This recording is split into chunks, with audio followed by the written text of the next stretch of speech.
किसके गुलाम हैं, किस शहनशाह के गुलाम हैं। करें, मुल्क की खिदमत आप नहीं करनी है, दीन की खिदमत आप नहीं करनी, इंशाल्लाह आपसे अल्लाह ताला काम लेगा। अभी कुछ दिन पहले मैं रावलपिंडी गया अपने घर, तो मेरे घर वालों ने एक बात मुझे बताई, उनके लिए अजीब थी, मेरे लिए अजीब नहीं थी। उन्होंने कहा कि हम कमरे में बैठे थे, हमें छोटी बच्ची, मेरी बेटी है, उसकी रोने की, चीखने की आवाज़ आई कि अम्मी मैं सीढ़ियों से गिर रही हूँ। जब हम दौड़े दौड़े गए तो बच्ची हवा में है, ना हाथ जमीन पर है, ना पाँव किसी ने पीछे से पकड़ा। वो परेशान थे, तो मैं ये सुनकर रोने लग गया। तो कहते हैं क्यों रो रहे हैं? मैंने कहा मैं तो इधर था, मेरा पीर तो मेरी औलाद का ख्याल कर रहा है, उस पीर के आप सब गुलाम हैं। हजारों जिंदगी सजन साईं के जूतियों पर कुर्बान, सजन साईं के गुलामों पर कुर्बान। मैं तो कहता हूँ मुझ जैसे गुनाहगार की जिंदगी उन पर कुर्बान जो सजन साईं के नाम पर रक्स करते हैं, नाचते हैं।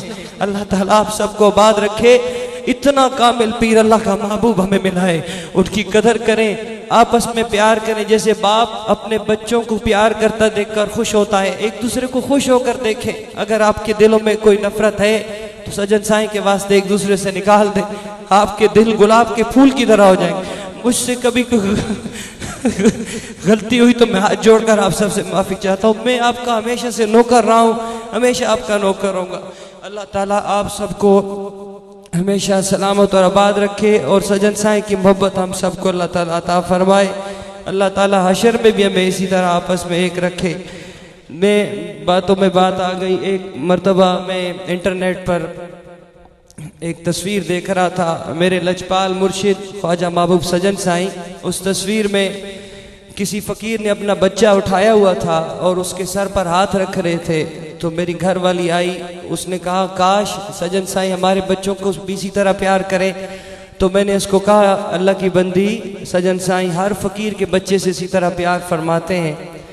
तो उसने कहा कि नहीं, इस तरह वो सोती है, ख्वाब में देखा कि जब अपने कमरे में आती है बच्चे खेल रहे हैं और महबूब सजन साईं उन बच्चों के साथ बैठकर खेल रहे हैं, और फरमाया बेटा हम रोज फकीरों के बच्चों के साथ खेलने आते हैं। कितना करीम मुर्शिद। इस बार तो फरमा भी दिया था कि तुम्हारे बच्चे मेरे बच्चे हैं, तो हम एक खानदान के हुए, एक बाप की औलाद। अल्लाह ताला आबाद रखे।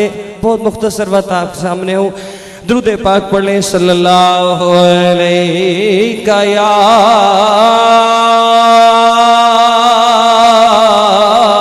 रसूल